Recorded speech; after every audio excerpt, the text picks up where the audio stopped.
नमस्कार दोस्तों, जय श्री कृष्णा। चलते हैं गीता के अध्याय 2 पर। इससे पहले के वीडियोस में गीता के अध्याय 1 पर हमने चर्चा की। हमने देखा युद्ध के मैदान में अर्जुन ने मोह के वशीभूत होकर अपने सकल संबंधियों को अपने सामने युद्ध में तैयार हुए देखकर अपने गांडीव को छोड़ दिया और ज़मीन पर बैठ गया। भगवान श्री कृष्ण से उसने याचना की कि हे प्रभु, मेरा मार्गदर्शन करें, क्योंकि मुझे जो लग रहा है कि लड़ना व्यर्थ है, अपने ही सगे संबंधियों को मारकर विजय प्राप्त करना व्यर्थ है। ऐसे युद्ध का कोई मोल नहीं जहां मेरे भाई बहन, पितामह, गुरु द्रोणाचार्य इत्यादि का वध मुझे करना पड़े या युद्ध में उनकी क्षति हो जाए। ऐसा कहकर वो श्री कृष्ण जी के सामने अपने आप को सरेंडर कर देता है। तब अध्याय 2 में आगे क्या होता है देखते हैं। अब ये सारी कहानी जो है धृतराष्ट्र को संजय बता रहे हैं। तो संजय उस दृश्य को देखकर क्या कह रहे हैं जानते हैं आगे। संजय बोल रहे हैं, ऐसी कायरता से व्याप्त हुए उस अर्जुन के प्रति जो कि विषाद कर रहे हैं। विषाद मतलब विलाप करना एक तरीके से, भाई ये मैं गलत करने जा रहा हूँ। और आंसुओं के कारण जिनके नेत्रों की देखने की शक्ति अवरुद्ध हो रही है, भगवान श्री कृष्ण यह वचन बोले, हे अर्जुन, इस विषम अवसर पर तुम्हें यह कायरता कहाँ से प्राप्त हुई, जिसका श्रेष्ठ पुरुष सेवन नहीं करते, जो स्वर्ग को देने वाली नहीं है, जिसके कारण कीर्ति की भी प्राप्ति नहीं होगी।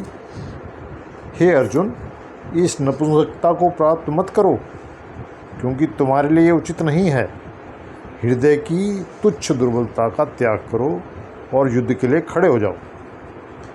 अब पुनः अर्जुन अपनी बात कह रहा है, हे मधुसूदन, हे कृष्ण, मैं युद्ध के क्षेत्र में अपने पितामह भीष्म और द्रोणों और आचार्य द्रोण के साथ बाणों से कैसे युद्ध कर सकता हूँ, क्योंकि ये दोनों ही मेरी पूजा के योग्य हैं। महानुभाव, गुरुजनों को ना मारकर इस लोक में मैं भिक्षा का अन्न खाकर जीवन यापन करना भी श्रेष्ठ मानता हूँ। हम यह भी नहीं जानते कि हम लोगों के लिए युद्ध करना ना करना इन दोनों में से कौन सा श्रेष्ठ है, अथवा हम उन्हें जीतेंगे या वह हमें जीतेंगे। जिनको मारकर हम जीना भी नहीं चाहते, वही धृतराष्ट्र के संबंधी हमारे सामने खड़े हैं। कायरता रूप दोष से तिरस्कृत स्वभाव वाला और धर्म के विषय में मोहित अंतःकरण वाला मैं आपसे पूछता हूँ कि जो निश्चित कल्याण करने वाली क्रिया हो वो मुझे कहिए, क्योंकि मुझे कुछ समझ में नहीं आ रहा है। ठीक है जी। अब यहाँ पर आप देख रहे हैं अर्जुन की दुविधा, और वास्तव में किसी के लिए भी है। अगर उसको अपने ही सगे संबंधियों को मारकर कुछ प्राप्त हो रहा है तो कठिन स्थिति है।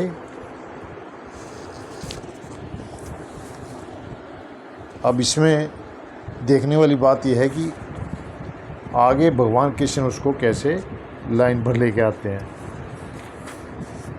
संजय बोले, हे शत्रुतापन धृतराष्ट्र, ऐसा कहकर निद्रा को जीतने वाले अर्जुन अंतर्यामी भगवान गोविंद से मैं युद्ध नहीं करूंगा, ऐसा साफ साफ कह कर चुप हो गए। मतलब उन्होंने बिल्कुल साफ साफ कह दिया, भाई मैं युद्ध नहीं करूंगा, मेरे बस की नहीं अपने ही बंधु बांधवों के साथ युद्ध करना।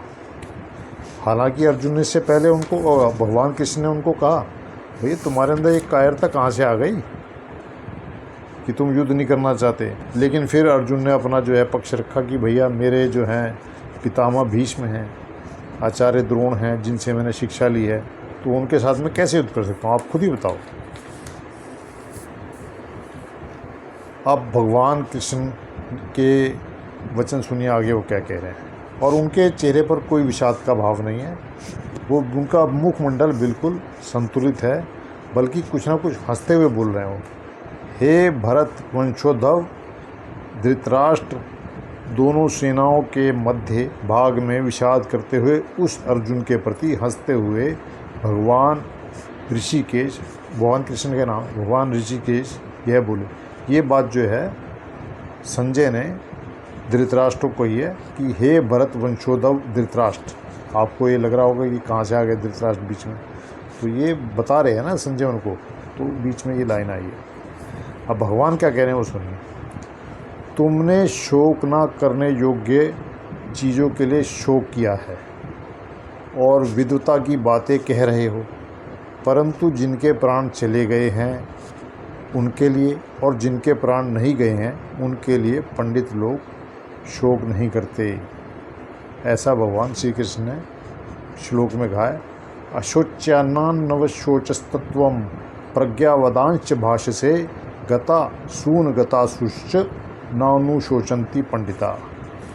इस श्लोक में भगवान शरीर और शरीरी के विवेक का उपदेश आरंभ करते हैं, जो प्रत्येक मार्ग के साधक के लिए अत्यंत आवश्यक है। शरीर सदा मृत्यु में रहता है और शरीरी अर्थात आत्मा सदा अमरता में रहता है, इसलिए दोनों के लिए ही शोक करने का कोई औचित्य नहीं है। यह इस संपूर्ण उपदेश का सार है।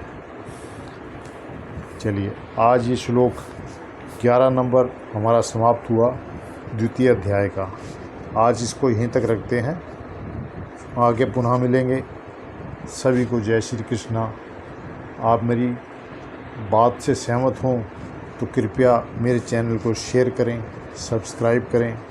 कुछ बात आपको अलग लग रही है तो कमेंट कर मुझे सूचित करें और लाइक का बटन दबाना ना भूलें। धन्यवाद।